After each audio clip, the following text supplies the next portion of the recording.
Welcome to Galaxy Classes, where concepts become clear and learning becomes powerful. तो आज हम आपके इंग्लिश टेक्स्ट बुक की एक ऐसी कहानी में डुबकी लगाने वाले हैं जो फनी भी है और थोड़ी सी पेनफुल भी।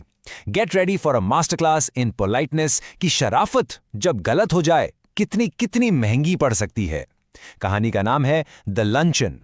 चलिए, कहानी शुरू करने से पहले एक छोटा सा सवाल है आपसे। सोचो, कभी आपके साथ ऐसा हुआ है कि आप इतने पोलाइट बन गए, इतने शरीफ कि आप किसी को ना नहीं बोल पाए और बाद में आपको लगा यार ये मैंने क्या कर दिया। सोच के रखिएगा, क्योंकि आज की कहानी का जो हमारा हीरो है ना, वो बिल्कुल यही गलती करने वाला है और उससे इसकी बहुत बहुत भारी कीमत चुकानी पड़ेगी। ये है हमारा आज का रोड मैप। इन 6 सिंपल सेक्शंस के थ्रू हम ऑथर की उस एक लंच डेट को एक्सप्लोर करेंगे, एक ऐसी लंच डेट जिसने उनकी पूरे महीने की कमाई उड़ा दी। एक सिंपल से इनविटेशन से लेकर एक शॉकिंग सरप्राइजिंग एंड तक, चलिए शुरू करते हैं। तो हमारी कहानी शुरू होती है उस लंच के ठीक 20 साल बाद। एक ऐसी अनएक्सपेक्टेड मुलाकात होती है जो ऑथर की सारी पुरानी दर्द भरी यादें एकदम से ताज़ा कर देती है। Okay, so picture this. Scene कुछ ऐसा है। ऑथर कहते हैं, I caught sight of her at the play and in answer to her call I went over during the interval and sat down beside her. इसका मतलब author आराम से एक प्ले देख रहे थे, तभी उन्होंने उस लेडी को देखा और उसके बुलाने पर वो इंटरवल में उसके पास जाके बैठ गए। सिंपल। फिर वो आगे कहते हैं, it was long since I had last seen her and if someone had not mention her name I hardly think I would have recognised her.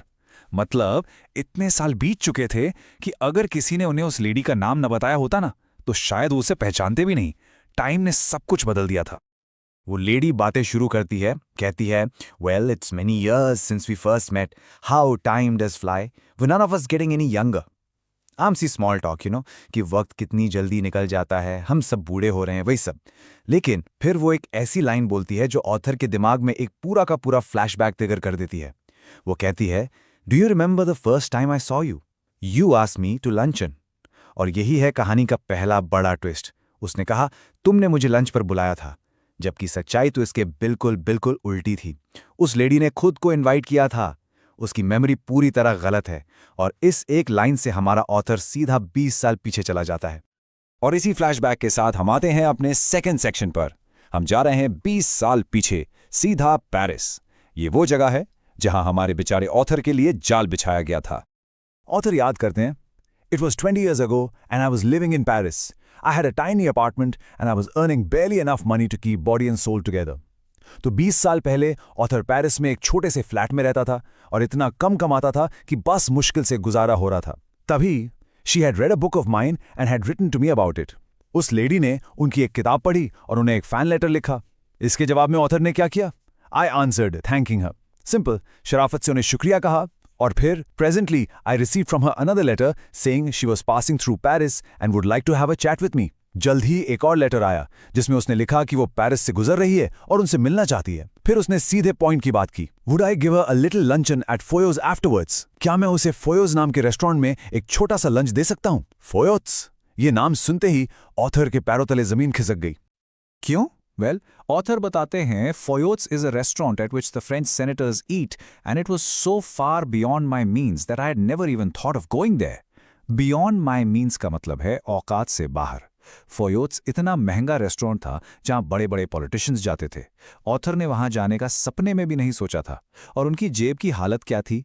I had 80 francs, gold francs, to last me the rest of the month. पूरा महीना काटने के लिए उनके पास 8 zeros, सिर्फ 80 Franks थे बस।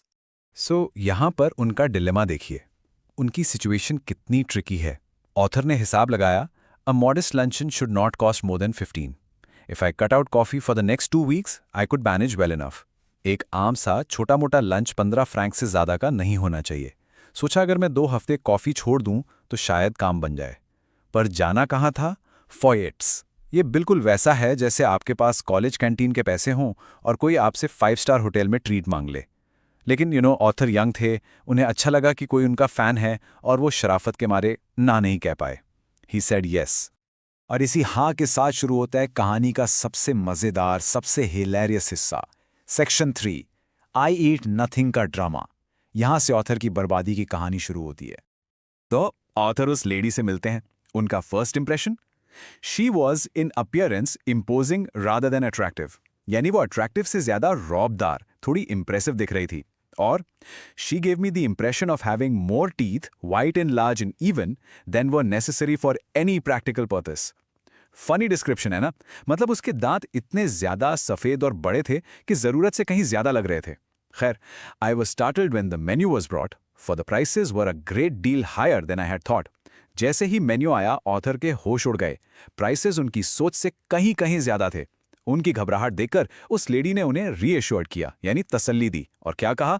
कहानी की सबसे इंपॉर्टेंट और सबसे झूठी लाइन। उसने कहा, आई never eat anything for luncheon, यानी मैं लंच में कुछ भी नहीं खाती। एक पल के लिए ऑथर को लगा, चलो जान बची, फ्यू। लेकिन ये राहत बस कुछ पल की थी। उसने आगे कहा, आई never eat more than one thing, a little fish perhaps, I wonder if they have any Simon. मैं एक चीज से ज्यादा नहीं खाती, बस शायद थोड़ी फिश। सैमन है क्या? अब it was early in the year for Simon, यानी सैमन का सीजन नहीं था, इसलिए वो और भी महंगी थी। लेकिन मेहमान ने फरमाइश की तो वेटर ने कहा, yes, a beautiful salmon had just come in, अब ये भी ताज़ा आई है। ऑथर ने बेचारे ने ऑर्डर कर दिया। फिर वेटर ने पूछा, जब तक सैमन पक रही है कुछ और? लेडी ने कहा, no, I never eat more than one thing unless you had a little caviar. Caviar? ये मछली के अंडों की एक बेहद बेहद महंगी डिश होती है। ऑथर जानता था, I knew I could not afford caviar, मैं इसका खर्चा बिल्कुल नहीं उठा सकता। पर बेचारा शराफत के मारे फिर से हाँ बोल देता है। हम इस स्टोरी के हर एक लाइन को टेक्स्ट बुक के सीक्वेंस में समझ रहे हैं, बिना कुछ भी स्किप किए। ऑथर ने अपने लिए chose the cheapest dish on the menu, and that was a mutton chop. Menu की सबसे सस्ती चीज, एक मटन चॉप। जैसे ही उसने ये ऑर्डर किया, वो लेडी उस पर चढ़ गई। उसने कहा, I think you are unwise to eat meat, I don't believe in overloading my stomach. मतलब तुम्हारा मीट खाना बेवकूफ़ी है, मैं अपने पेट पर इतना बोझ नहीं डालती। और ये वो लेडी बोल रही है जो सैमन और कैवियार का वेट कर रही है। देख रहे हैं hypocrisy?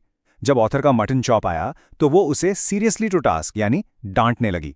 I see that you are in the habit of eating a heavy luncheon, why don't you follow my example and just eat one thing. खुद इतना कुछ खा रही है और ऑथर को लेक्चर दे रही है कि मेरी तरह बस एक चीज खाओ। यही इस कहानी का ह्यूमर है। और जब आपको लगे कि यार इससे बुरा अब क्या ही हो सकता है, तभी कहानी लेती है एक और मोड़। Let's move to section 4, the final blow. Mutton chop पर लेक्चर देने के बाद उसने ऑथर को एक और झटका दिया। कहती है, आई couldn't possibly eat anything more unless they had some of those giant asparagus. मैं और कुछ नहीं खा सकती, बस अगर इनके पास वो बड़े वाले एस्पैराचस हो तो। ऑथर कहते हैं, माई हार्ट सैंक, मेरा दिल डूब गया। उन्होंने उन्हें मार्केट्स में देखा था और जानते थे कि वो हॉरेबली एक्सपेंसिव होते हैं। फिर भी उसने ऑर्डर कर दिए। ऑथर ने मना कर दिया। फिर पूछा गया, कॉफ़ी? उस लेडी ने जवाब दिया, yes, just an ice cream and coffee. एक के बाद एक ऑर्डर। इस पॉइंट पर आकर ऑथर पूरी तरह हार मान चुका था। वो कहता है, I was past caring now, मतलब अब मुझे परवाह नहीं थी, मैं तो बर्बाद हो ही चुका हूं, अब जो होना है हो जाए। उसने अपने लिए कॉफ़ी और उस लेडी के लिए आइसक्रीम और कॉफ़ी ऑर्डर कर दी। और तभी अ टेरेबल थिंग हैपेंड। एक और भयानक चीज़ हुई। क्या? जब वो कॉफ़ी का वेट कर रहे थे, हेड वेटर एक बड़ी सी बास्केट में ह्यूज पीचेस, बड़े बड़े आड़ू लेकर आया, और ये बेमौसम के थे। Lord knew what they cost, भगवान ही जाने इनकी कीमत क्या होगी। उस लेडी ने बातें करते करते एब्सेंट माइंडेडली टुक वन, बिना सोचे समझे एक पीच उठा लिया और ऑथर को एक आखिरी लेक्चर दिया। You see, you filled your stomach with a lot of meat, but I've just had a snack and I shall enjoy a peach. देखा, तुमने अपना पेट मीट से भर लिया है, मैंने तो बस हल्का सा स्नैक किया है, इसलिए मैं एक पीच आराम से खा सकती हूँ।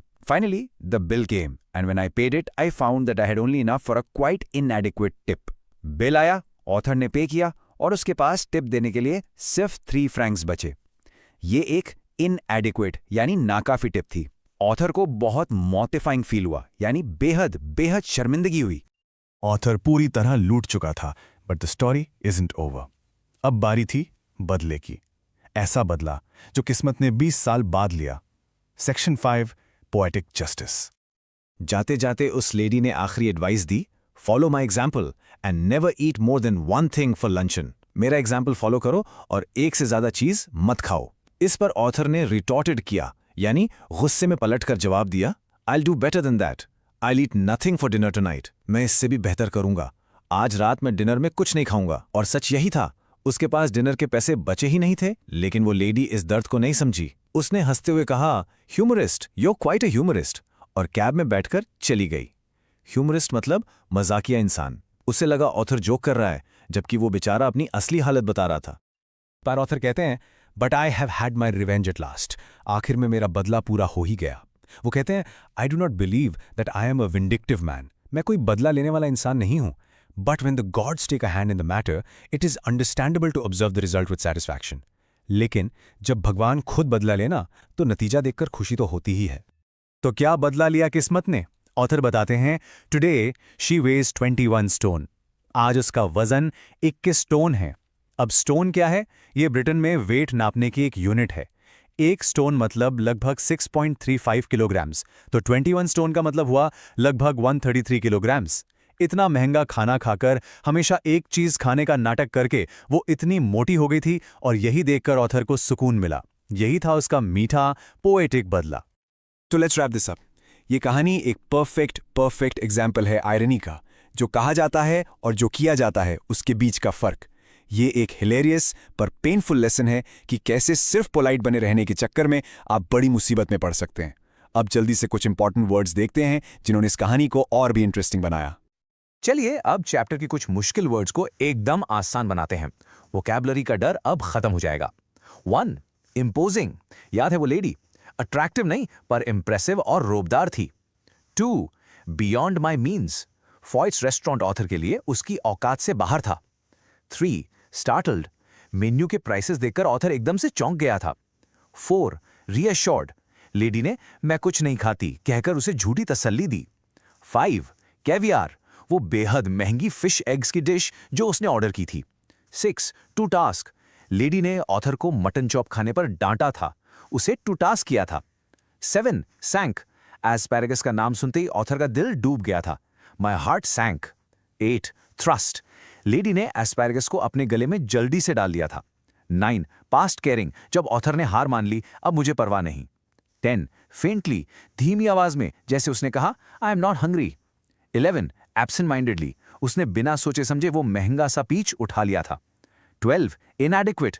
ऑथर के पास टिप के लिए नाकाफी पैसे बचे थे। 13. मॉर्टिफाइंग। ये उसके लिए एक बहुत शर्मिंदा करने वाला मॉर्टिफाइंग मोमेंट था। 14. रिटॉर्टेड। ऑथर ने गुस्से में पलटकर जवाब दिया कि वो डिनर नहीं करेगा। 15. ह्यूमरिस्ट। लेडी ने उसके दर्द को मजाक समझा और उसे मजाकिया इंसान कहा। 16. विंडिक्टिव। ऑथर कहता है कि वो बदला लेने वाला इंसान नहीं है। 17. सैटिस्फैक्शन। उसको 20 साल बाद उस हालत में देखकर जो संतुष्टि मिली। 18. स्टोन। वेट की यूनिट। लेडी का वेट 21 स्टोन हो गया था। 19. जेनरसली, मतलब दिल खोलकर। 20. अनवाइज। लेडी ने कहा कि मीट खाना बेवकूफी भरा काम है, यानी अनवाइज है। और इस कहानी का सबसे बड़ा सवाल मैं आपके लिए छोड़ रहा हूं, ना नहीं कह पाने की असली कीमत क्या होती है? क्या एक पल की शराफत पूरे महीने के पछतावे से बेहतर है? इस पर जरूर सोचना। This lesson was brought to you by Galaxy classes, created only for study and concept clarity. Like, share, subscribe, and press the bell icon for further notifications.